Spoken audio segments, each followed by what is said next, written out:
Hey everyone, it is Irene Lyon here, and welcome to this entire world of nervous system health, healing, trauma, and all things neuroplasticity. Today's topic is definitely on the nervous system health piece. I have a return guest, Sarah Kleiner, with me today, and we dive into the topics of circadian rhythms, the importance of sunlight, being outside, and also why we want to mitigate as much as we can, when possible, artificial light and just exposure to things that are within our lovely cozy environments that can throw off our hormonal rhythms. This conversation is important to me because I have found that this work, this circadian biology and quantum health work, marries so well with my nervous system regulation and healing work. They just go together so well. I've done other talks, other interviews with Sarah and also her two colleagues, Carrie Bennett and Corey Gazvini. There is a playlist on my YouTube channel that has these old past interviews. I do recommend moving through them all when you can, but I wanted to do this one today to bring this topic back up to the surface and remind everyone here that it is so important that we not only do our nervous system work in the way I teach and instruct and guide, but we go to other teachers who are specialists in this circadian biology and quantum health field. Sarah has so much information on social media and via her online courses. We talk about those towards the end of our discussion. Enjoy this talk. Hello, Sarah. Hi, Irene. So we're going to talk today about solar callus. It's a fancy term. And we're also going to talk about the importance of the sun and why, as humans, we need to be in it. And by sun, I don't just mean strong Caribbean sun. I mean the light of the sun. Yes. And you and I have had two conversations already on my channel. And so I encourage folks to go see those. And for those new, could you give everyone a little brief intro of who you are, what you do, and a little bit about your journey through health, because it's been fascinating and transformational. Yeah, just a brief version, because I know we've done some other extensive chats. I basically got into the world of thinking alternatively about health after my daughter basically had an injury from a medical procedure where she lost all of her skills, language, eye contact, everything. And it made me start questioning the health paradigm. Mm-hmm. And so it was a long and windy road of trying a lot of different nutritional things. I really just stayed on this nutritional kick for the longest time. And years. And I would see things that would work really, really well, things that would work not really, really well. Ended up doing an elimination diet, which really kicked things up a notch for me, but then also getting stuck and then having the desire to have another baby and really realizing that the nutrition piece alone, being done alone, was not going to optimize my hormones. And then having the opportunity to interview Dr. Jack Kruse on my podcast in 2021, which was a pivotal moment, I think, for my health and for really my life. Because what he told me essentially was that food was just one piece of our health and that I really needed to look at light and I really needed to study leptin, which is what I did because I was at this place with trying to get pregnant, which I know fertility is a big, big thing now. And I was just like, I've tried all of this stuff. I've spent just all the money. We cashed out a bunch of money from our retirement to do functional medicine, to do fertility treatments. None of it was working. So when Jack told me, you need to study light, you need to go outside in the mornings for sunrise, you need to study light and the hormone leptin, I was like, fine. I've already done everything else and spent tons of money from our retirement accounts, like ridiculous amount. So I was willing to do that. And it ended up making the biggest change and shift in my life. I got pregnant with my son without fertility treatments, without IVF at age 42, gave birth at 43. Now he's 17 months and talking and just the He's a most cutie. amazing, adorable little boy. So fun.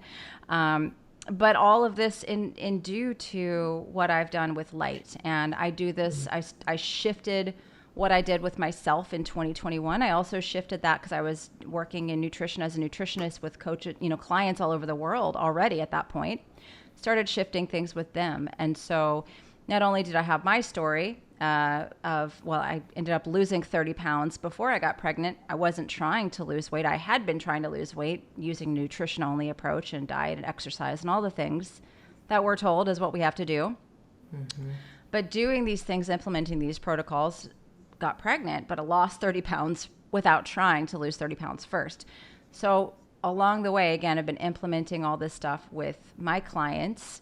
Now have created some courses because I can't see as many clients as I want to. And yeah, it's just been life-changing for me, for my clients, for people that are doing my courses. I get amazing feedback, emails, messages daily that this work has been transformational and people have tried it. People are not, they're listening to the nutrition advice. They're looking at what they're eating. A lot of them really are, and they're still stuck. And so I think that this information, again, I have a beautiful, amazing, healthy boy because of this information. Yeah. But I also have people, again, all over the world who are changing their lives and getting health benefits, seeing dramatic changes in their health from implementing this stuff. So I really, truly, truly believe in it. How did you originally find Jack Kruse? It was, somebody who was actually following me on Instagram. Her name's Kelly Bento, and she has a red light therapy company, and she has really great information about red light therapy. I'd love to introduce you sometime. Sure. But she had messaged me.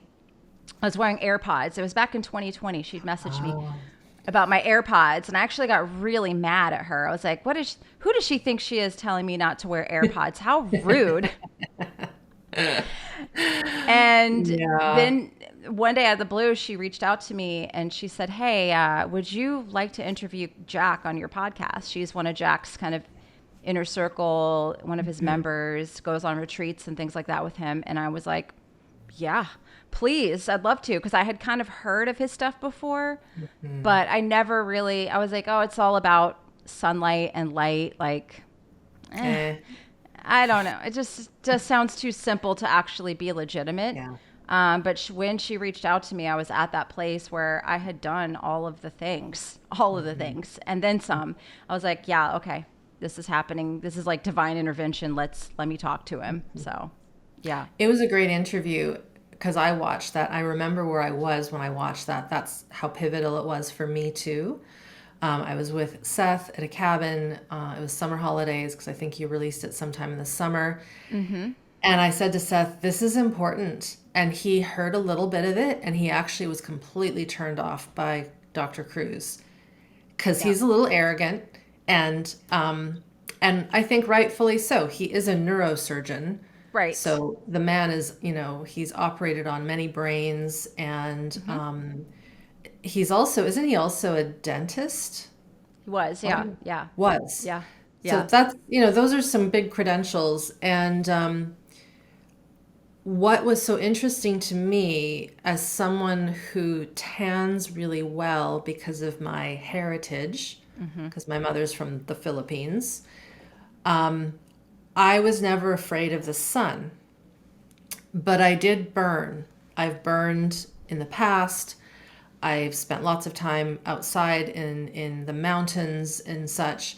And I mean, there were times where I would be like a lobster crisp from being outside in the snow for all day hiking. And it never occurred to me until him talking to you and then watching you and learning from you and all of your peers, the importance of being in this outside when it isn't sunny.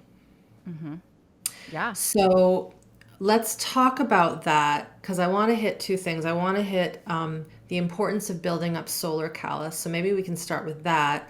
And then also why we want to go outside even in the dead of winter. Because people have a tendency to cozy up and not even hit fresh air when it's really cold outside. Oh yeah, and you're up in Canada, so I know that Yeah. that is that much more challenging when it's really Yes. cold. Yes, Yeah. it is. And what I'll share is this would have been 2 years ago when I started listening to you and him and Corey and Carrie, and these are people that I've interviewed for my channel. I would now go out in the morning for my walks. I would always go for a walk to the beach. And now, then I started to take off my sweater, or I wouldn't wear a jacket, or I'd keep it around my core, and I would try to expose as much of my skin as possible to the light that was barely there because it was December. Mm-hmm. But I noticed after doing this for 2 consecutive years, and I also stopped eating seed oils, which I'd love to ask you Mm-hmm. about in terms of Oh yeah. burning. I've tried to burn myself in the last 2 years, and I can't. Wow. Again, I have got heritage of Filipino blood, so I have that in me. And there was only one time in the last 2, 3 years where I felt like I probably should get some sunscreen for my nose, and it's because Mm. we were in the Alps and it was Oh, so sunny. And I'm like, I'm going to get burned on my face if I don't put something. And it was zinc, which right. we'll talk about sunscreens and if those are good. But I have noticed this huge difference. And I'm by no means perfect, but even me who likes to go outside, it didn't occur to me skin exposure, why that's important. So, do you want to just riff on this importance in the way you want to introduce it? And I'll let you just, have at her with this topic. Yeah, I mean, one thing that I don't think people realize is that our hormones, our metabolism, our mood, all of this are heavily, heavily influenced by circadian rhythm, which starts with morning sunlight and getting out there before you look at your phone. If you're up before sunrise, putting on a pair of blue blockers to kind of stop that rise in cortisol, because that's what happens when we're exposed to the blue light, and the amount of blue light in sunrise and in the UVA window right after sunrise is the perfect amount to start all those hormonal processes. And so we're in Can the I US here. stop you for a Yeah, yeah. second? Yeah, go Can you ahead. define, I just want to make this really basic. What is circadian rhythm for those that hmm just don't understand that term? What does that mean? I mean, it's essentially your sleep wake cycles, your light and Okay, dark cycles. Yeah, yeah. perfect. And it all happens in your brain, Yes. via the retina, which is connected to the suprachiasmatic nucleus, connected to the hypothalamus. So it's all happens through the retina. Now, if you are blind, you also have photoreceptors on the skin as a backup mechanism. So there is that as well. But that is essentially how it works. Is light comes in through the eye, it gives the brain information, turns on the HPA and the HPG axes, begins the production of cortisol, sex hormones, thyroid hormones, serotonin, which is later synthesized into pineal melatonin for that night, dopamine. All of these things that people talk about so much, especially in the alternative health world. You could take a supplement for this and a supplement for that, and this diet is best for this or best for that. If you're not getting this crucial thing every morning, all those supplements are going to just kind of be expensive pee, I think. They may get you some results. Like I Yeah. said, I got some results with a nutrition approach and Yeah. supplements. However, I got stuck, and I see this with many, many people. They get stuck and they are like, oh, that's too simple. But when you understand the pathways that are activated in your brain and your body and your endocrine system, all of these things happen in that morning sunlight. You see why, if you're missing that piece, it's you're not going to get where you want to go. The TCA cycle or the citric acid cycle, there's evidence now. I'm working on this for my leptin practitioner course. If your circadian rhythm is off, if your light signaling is off, your entire metabolism is not going to function properly. That cycle within the body is not going to function properly because there's no beta oxidation. So, on a simple level, if you want good hormone balance, if you want, cortisol is having a moment on social media right now. Everyone's like, oh, cortisol this, cortisol that. I'm like, yeah, and nowhere in your information do you talk about the role of your circadian rhythm and sunlight Yeah. and cortisol. It's incomplete. And so, yeah, it's very important. It's not just everyone thinks vitamin D, vitamin D, vitamin D, which is, yeah, It's great. But that important. is, it's one, UVB is one little small part of sunlight. All that hormonal magic and all of that happens in sunrise and UVA window. UVA is really magic, which is happens right after sunrise, and you can't make vitamin D in those two windows. No. It's not available. And UVB is only available for some parts of the world, for specific parts of, Yeah. especially Canada, only for Yeah. certain months of the year. So Yeah. nature is not stupid. Nature doesn't make mistakes. Yeah.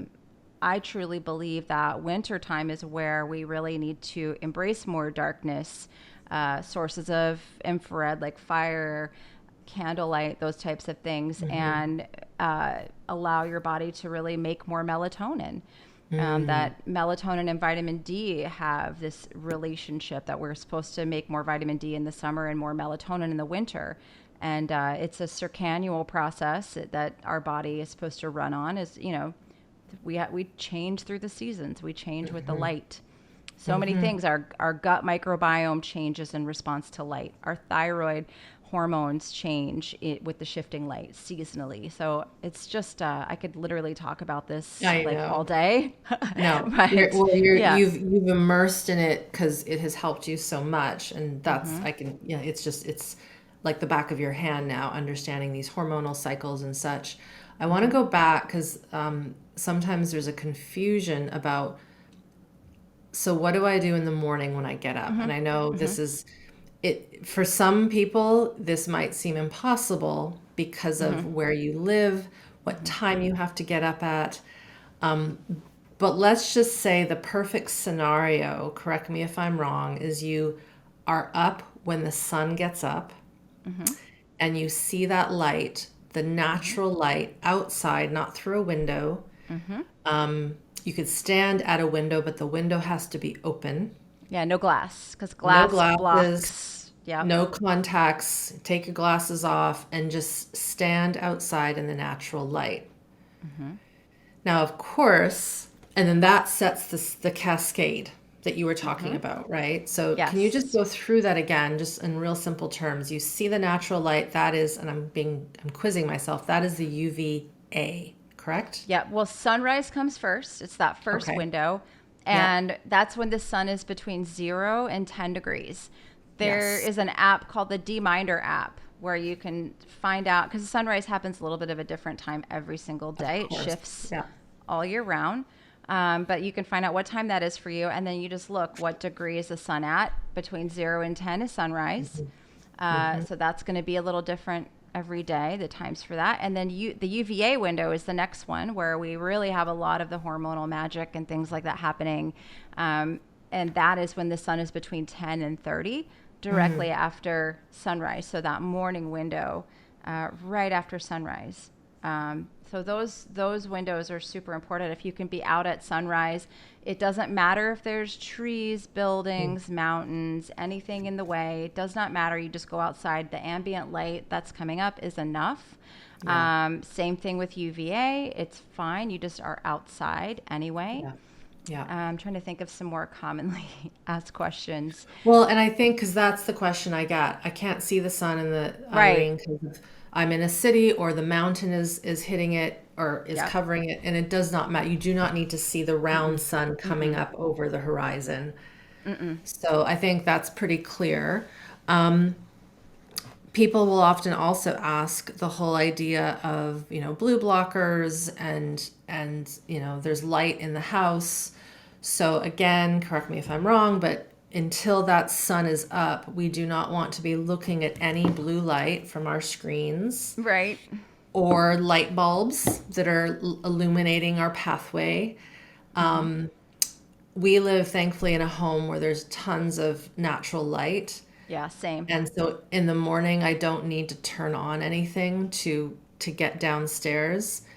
I loathe waking up before the sun, but sometimes it has to happen. Yeah. But I try very hard not to. But for those who, they need to get up at 6 a.m. Mm-hmm. and they live in latitudes where it is not light until 8 a.m., Mm-hmm. your suggestions are wear blue blockers if you have to turn lights on, correct? Mm-hmm. Okay. Absolutely. Yeah. Wear blue blockers, yellow or orange.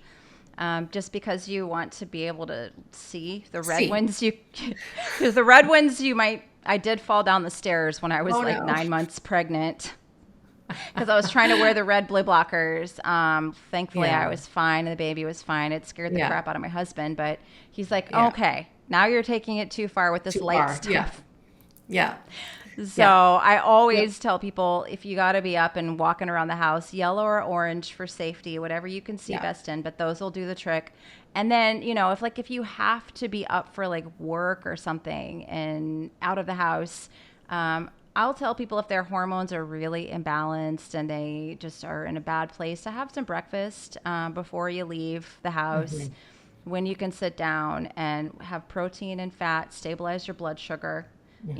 and then, you're wearing the blue blockers when you get to work or if you're driving to work on the way, open sunroof, Open. crack a window, roll a window down, do a little bit of, just getting the light that way is going to do the trick. I've Hmm. got people in all professions. I have nurses, doctors, school teachers, people who work 9 to 5s, in an office, and they are Hmm. able to do this stuff. It's just you have to be you have to be aware and you have to be strategic. But Strategic. once you figure out strategy, it's so super simple. And Hmm. for me, I'm actually in better shape now than I was before I even got pregnant. And I had like lost the 30 pounds and I was Yeah. feeling really good about myself. My son just turned 17 months. I'm like in better shape than I was before I got pregnant. And I'm almost 45. And everyone's like, what are you doing? And I'm like, Hmm. okay, it is every day sunrise, every day the breakfast with protein and fat to stabilize my blood sugar. Every Hmm. night after sunset, blue blockers come on. Hmm. And those are the things that I do no matter what. No Hmm. matter what. And I tell you what, I have been on every diet, every Yeah. cleanse. I mean, we could say the master cleanse, the cabbage soup diet, like, oh my You've Lord, tried it forget it. all. Slim I have, fast. oh, yes, that was my senior year of high Remember school that? for prom. I gotta look good for prom. Let's do the shakes. Let's Yeah. not like pass out in the hallway while you're walking to class. But oh yeah, and this has been the thing that it's like, Mhm. oh, man, I wish I had known about this Yeah. years ago because it's Yeah. so simple. It's so simple. I agree. And we originated outside Mm-hmm. as beings, right? And Mm-hmm. I think we've become, again, I like my warm home and Mm-hmm. my bed, and I do like electricity, but it's Yeah. finding that balance between our comforts and our technology with nature. Mm-hmm. Um, and this shift that you've had, and we'll maybe find some pictures because your before and afters are very, very incredible. And it might be hard for folk to understand that you got to this place without counting calories, Right. without all the crazy fads. And we all get to where we get to in time because we Mm-hmm. figure out our own stuff, and you Mm-hmm. figured out some pretty cool stuff. Yep. So, I want to go back to now the solar callus and Mm-hmm. this importance of sunlight because there has been this demonization of the Mm-hmm. sun being Mm-hmm. bad. So now we know, okay, yeah, go out in the sunrise, go out at sunset, but oh no, that strong, powerful sun is still very much something that people are afraid of. Mm-hmm. Mm-hmm. And I don't look at research anymore because I just did too much of that in my 20s. But I see some people posting stuff. I think one of your colleagues is it Max Oh yeah, Goldhain. Max Glehan. Yeah, I absolutely. saw, on Instagram, he posted a study about women or people in Sweden Oh who, yes. right? And maybe you can mention that, but there's this Mm-hmm. thought that sun is going to equal cancer. Where did that come from? Like, do you know the history? Similar to how, we were demonized with saturated fat and cholesterol back in the 50s, and we're still cleaning that mess up. Where did this fear of the sun come from? And then let's get into the whole need to build up solar callus. Because yes, you can Yeah. go into the sun and hurt yourself if you're not careful. Yeah, I mean, I think you can. I absolutely think that you can overdo sun, and you do need to build up a solar callus, and you do need to, if you've reached your limit, go in the shade or cover up. Absolutely an issue. However, it's become it's overkill, and people are now afraid. They're telling people to wear sunscreen indoors. The incidence of melanoma has actually Going increased up.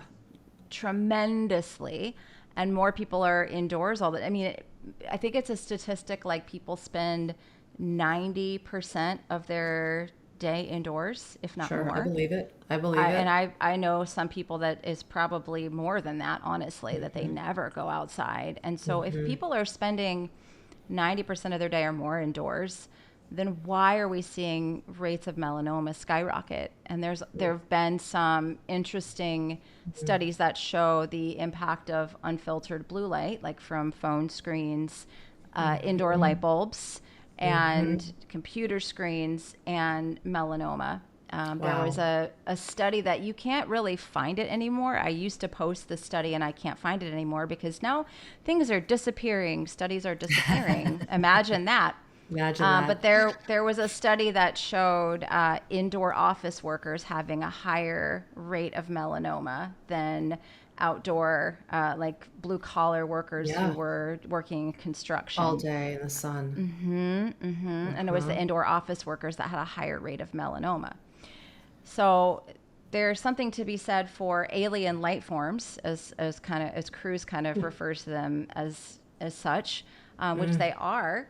And a lot of the studies, I put up a post and Instagram threatened to delete my page, and I had to take it down because I was a little frightened after I got a lot Sure. of threats from Instagram to take the post down.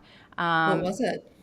I basically said that I was unable to find, and I still am unable to find data showing cancer with from sun rather than these narrowband UV lights. That's where all of the data, most of the data really comes from with UV light, and cancer is done on a narrowband UV lamp. So when we're outside in the actual sun, we get a full Broad. spectrum. We get Broad. Yeah. infrared, and there's actually evidence, again, this is in my practitioner course I'm working on, that shows infrared provides protection from UV light and protection from the collagen damage that can occur in UV light, the infrared, which is naturally occurring in the sunlight. Right. Right. So you're not getting that. And that's where most of the studies and the data on UV light is done on that sort of device and environment. So that would be like tanning beds. Is that what you're talking about? Essentially, Yeah. yeah, like tanning beds. Yeah.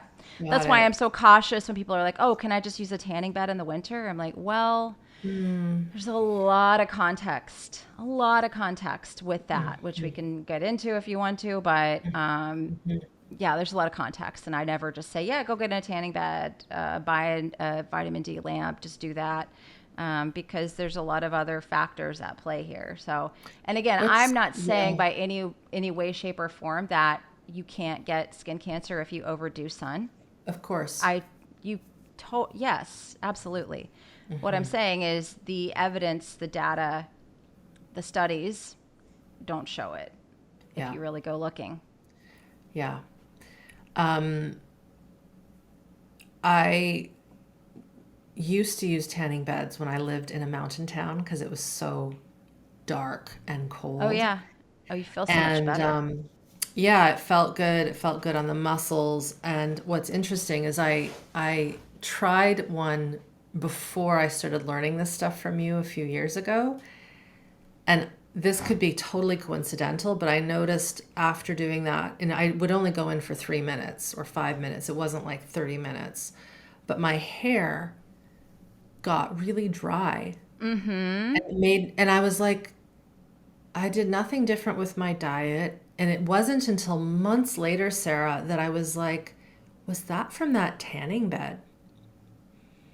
Very possible that it Yeah. dehydrated you on that cellular level. I Cellular mean, mitochondrial level. mm-hmm, That's what I suspected. mm-hmm, So, okay, so let's just say we would suggest people not use those straight UVA beds, lamps, because it's like getting one nutrient instead of mm-hmm. getting the whole food product. Right, right. And I mean, there's always like nuance, Sure. So if someone did feel better and want to use those, I'm going to give you a whole routine for your day that you really need to be strict with. So I need Okay. you, because sun is always in sequential order, always. Right. So I want you out at sunrise. I want you out at UVA. I want you exposing skin at those times too, even if it's cold. Yeah. It's prepping your skin. The Yeah. hormonal chain that begins to happen that comes in through the eye is also prepping your skin to receive the stronger UV.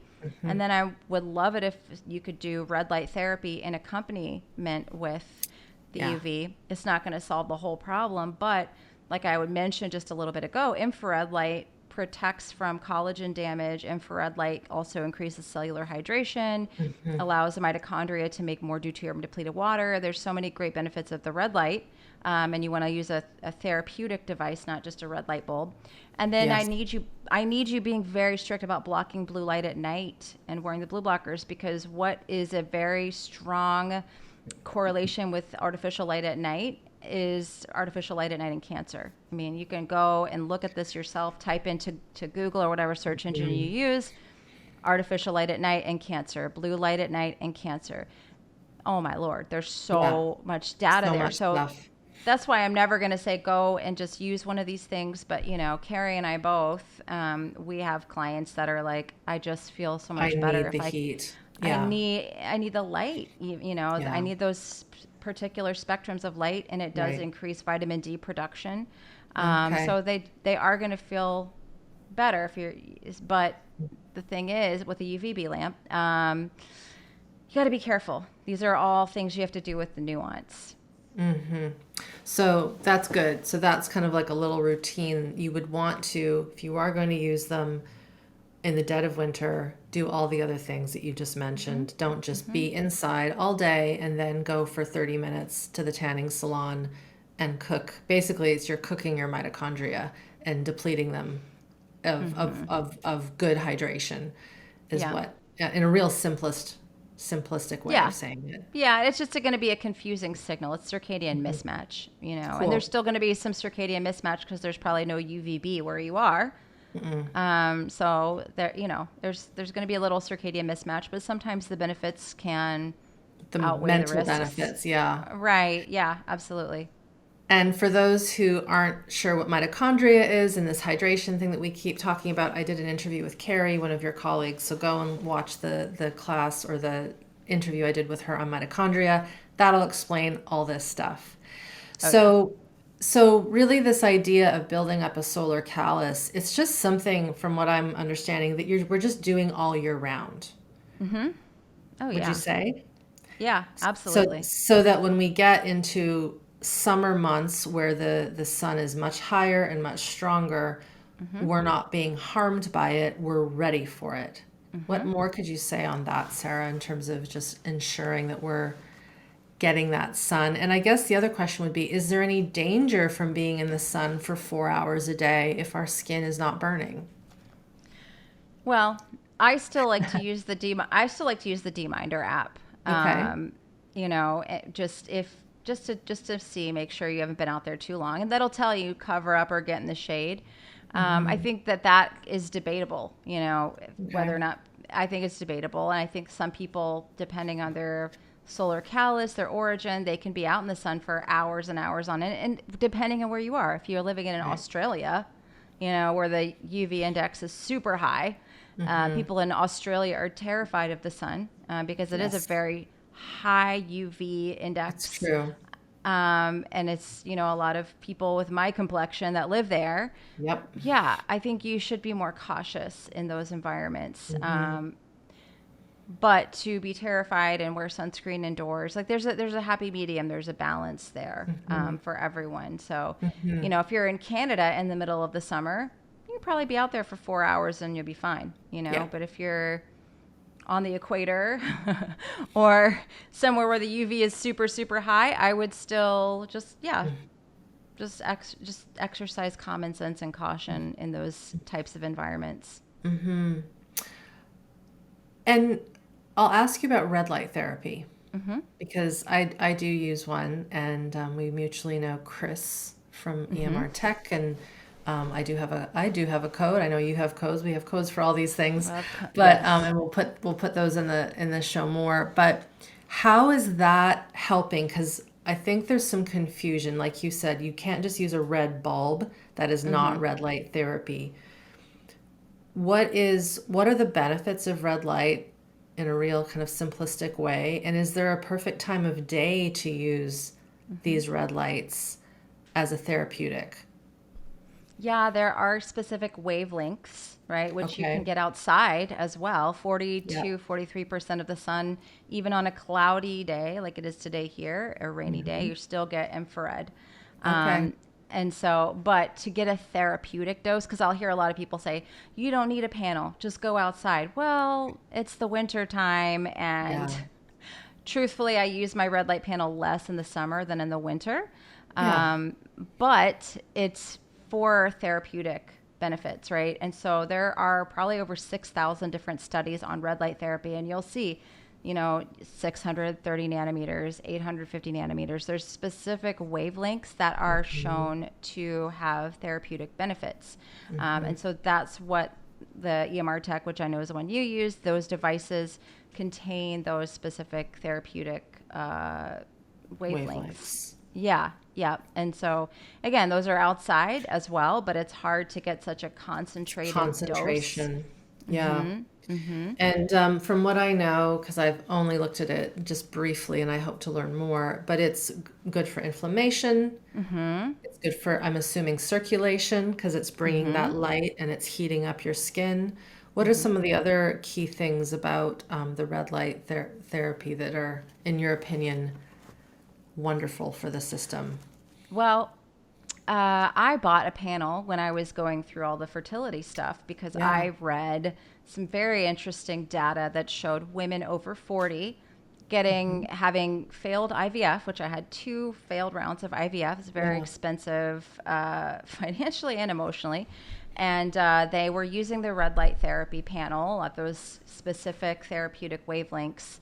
And it was a ridiculously high success rate of those women getting pregnant naturally. And I think the oldest woman was like 52.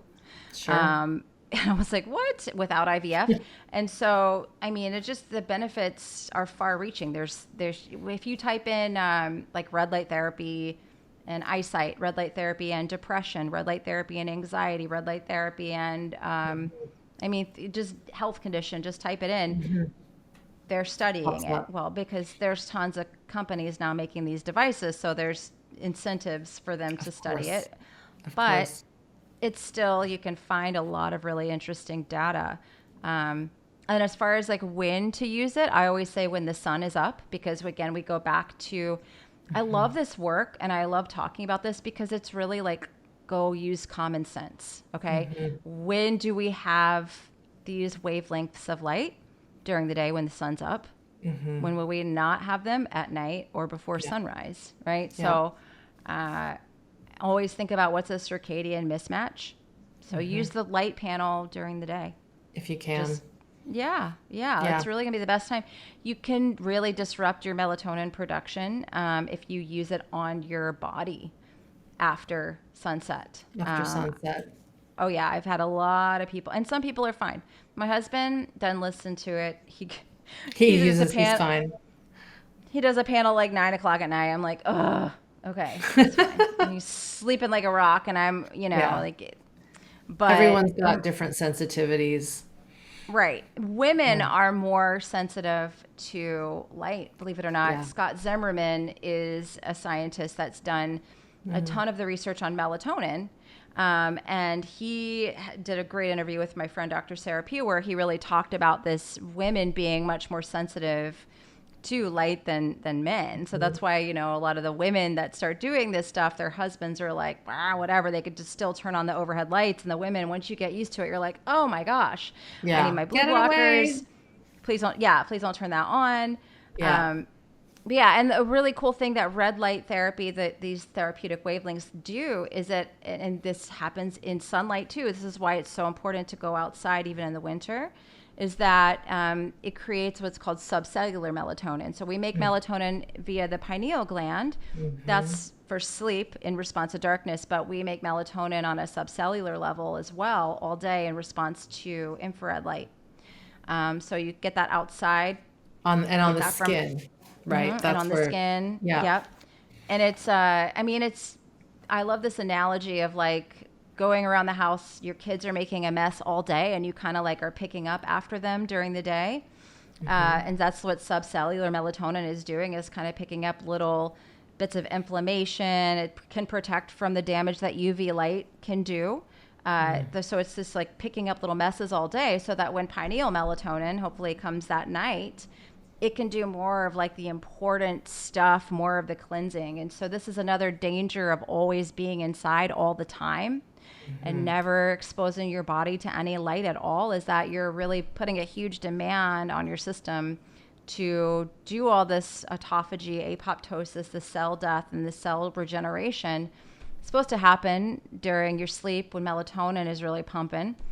And a lot of people aren't even getting that. And so if we talk about health, we talk about hormones, we talk about any of this stuff, if these things are not happening for you, all the dieting, all the supplements, everything that you do is literally going to be an uphill battle, because these really, really vital things that need to be happening in your body on this cellular level are not happening. And I really want to highlight what you just said for those who might be listening who have chronic illness, who find it really hard to go outside because your energy is not there, and that's accurate. And I know Carrie has talked about a lot of her clients have chronic illness and various fatigue, we could call them syndromes.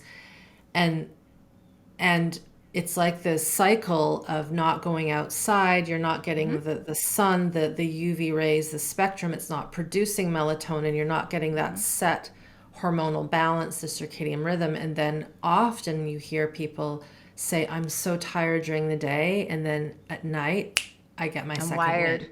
wind. So from a hormonal point of view, can you just give us the Coles notes, the cliff notes of that? My sense is it's the cortisol is flipping and not doing the right thing, but my sense is there's a bit more to that.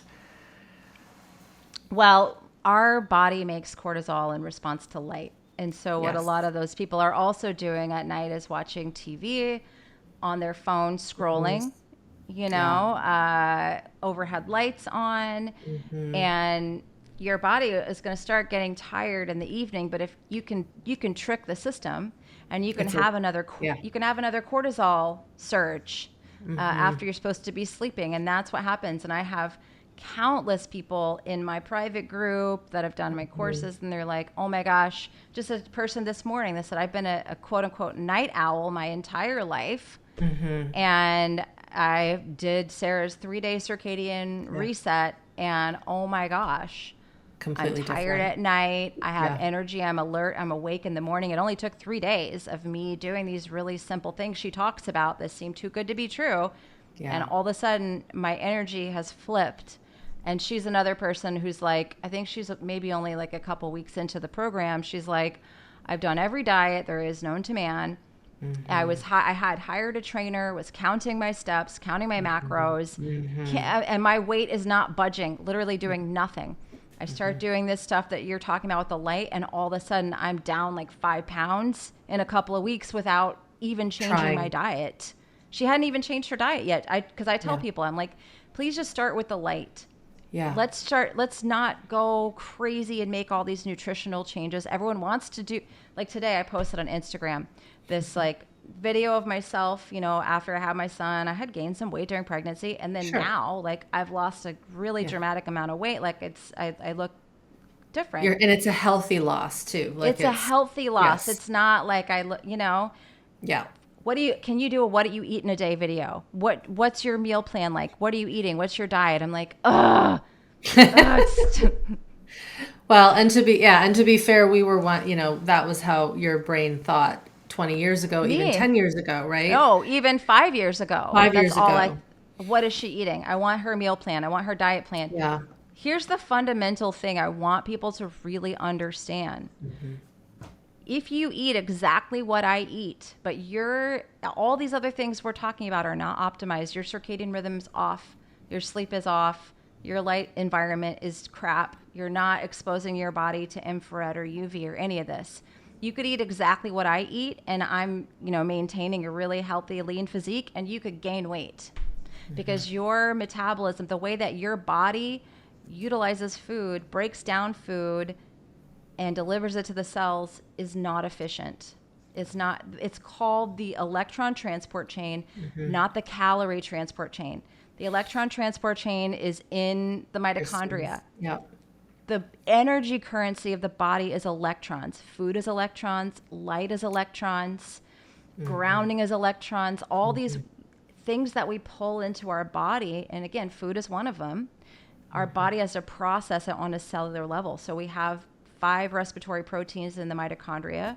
Again, that's the electron transport chain.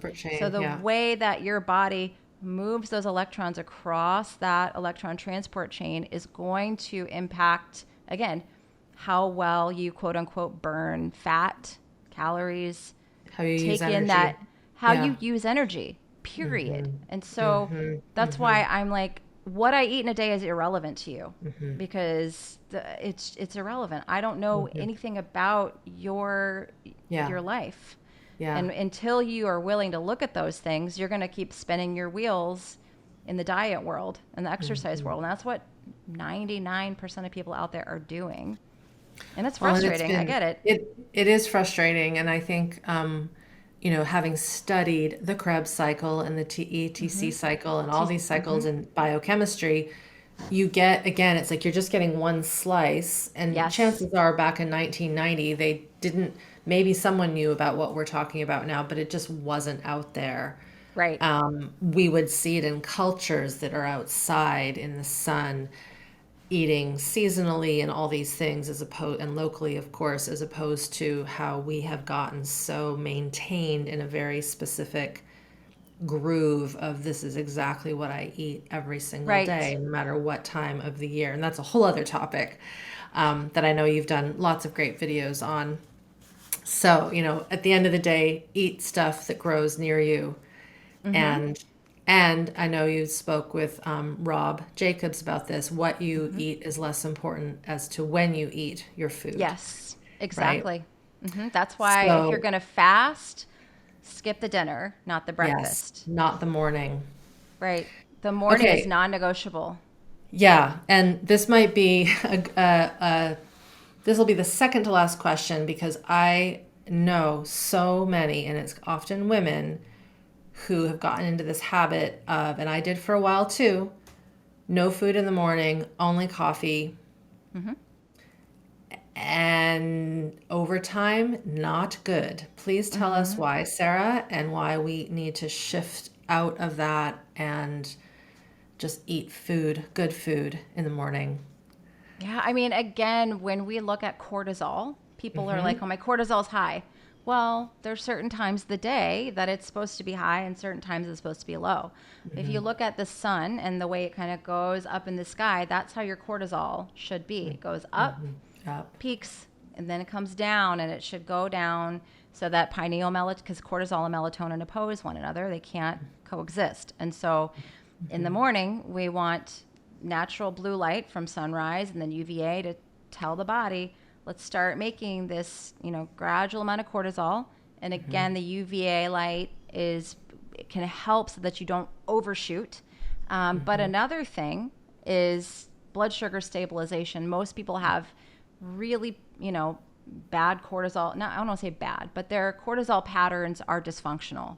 Yeah. Their cortisol is kind of all over the place all day. Then it comes up again at night and they're not sleeping. Wacky. And it's wacky, right? So one of the first things I have people do, of course, is the light piece, but then add the breakfast in with protein and fat so it stabilizes your blood sugar so that your adrenals don't come in and start trying to save the day. Because I did the same thing. And like I said, I lost 30 pounds before I got pregnant. And that breakfast thing was so hard for me because I was like, I'm not hungry in the morning. I'm not a I breakfast don't want to person. eat. I'm not a breakfast person. I don't have an appetite. I'm really productive. If I eat breakfast, it's going to slow me down, yada, yada. I get it. Start where you can. If you're not going to probably be able to eat as much food as I can eat now, if you're just starting this, if you haven't had breakfast for years, don't try to have like a big meal. It's a signal. Yeah, it's a signal. And you want to stabilize your blood sugar. Because again, what happens over time when you do this sort of intermittent fasting pattern, and this happens for men too, it's a little bit of a slower process because they have more leeway when it comes to hormones. They really do. But it will catch up to men eventually. You really, really want to stabilize your blood sugar, get the light in the morning, because over time, if your cortisol is just chronically dysregulated, it's going to just kind of be this cycle that's going to impact all your other downstream hormones. And eventually that's going to impact your metabolism, sleep, mood, all of those things. So I always say it works until it doesn't, It will eventually deplete. And I find that morning rush of coffee, I mean, I drink coffee. I'm not going to say that I'm not drinking coffee, but I don't drink it first thing. And I always have something in the morning to eat.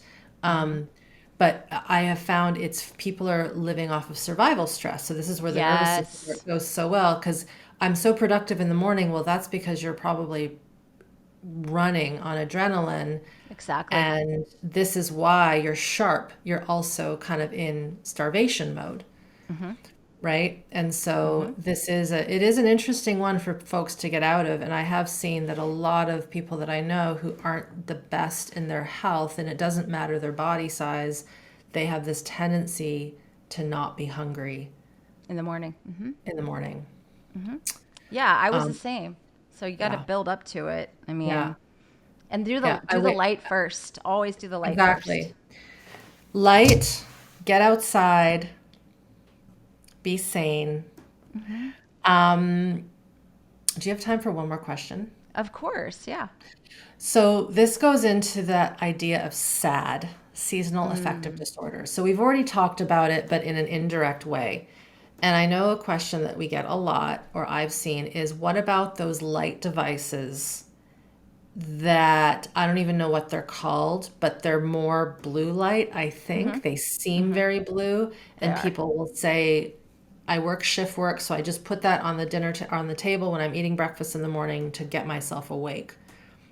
What's happening there, and do you or do you not recommend those?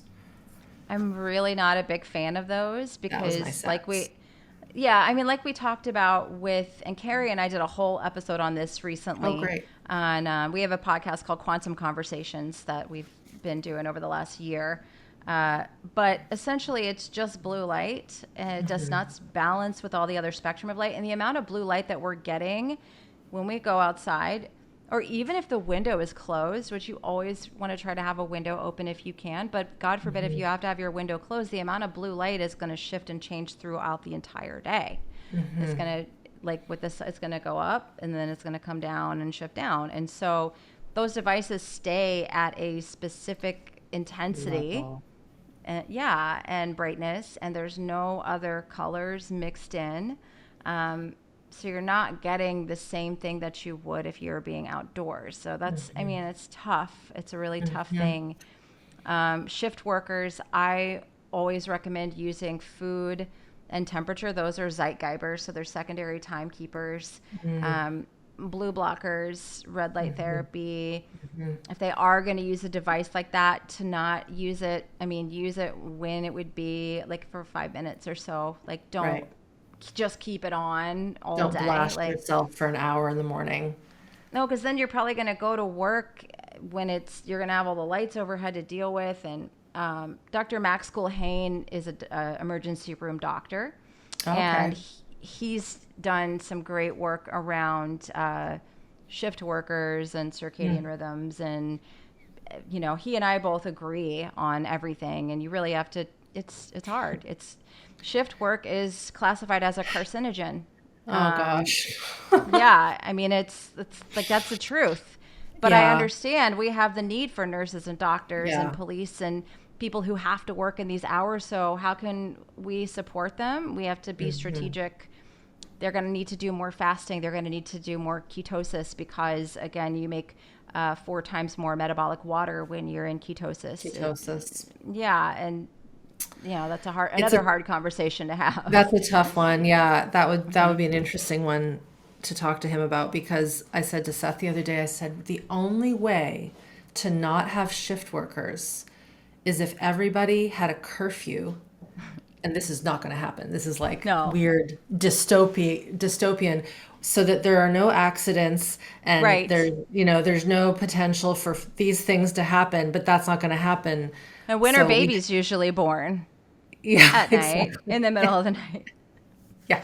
Both of my kids were born in the day, but I mean, I just know that a They lot of can come babies out are at any time. Yeah. exactly. Yeah, it's Yeah. just not realistic. No, no. So it is an interesting pickle we're in with the shift work and the tech and the industry and electricity that allows us to defy our circadian rhythm, basically. Right. And And that's the issue with being indoors in winter because you're basically creating an eternal summer. You've got yeah, heat, you've got bright light that would yeah, never exist outdoors. no, You've got like all these things, and I love convenience. I love comfort. I love it. It's sure. great. But you're never seeing natural light. You're never exposing your body to cold. Mm-hmm. Um, you're not exposing your body to any sources of infrared. There's things that you can do to offset Yeah. and allow your body to be more healthy in the winter time for sure. Just like same thing with summer. Wonderful, my dear.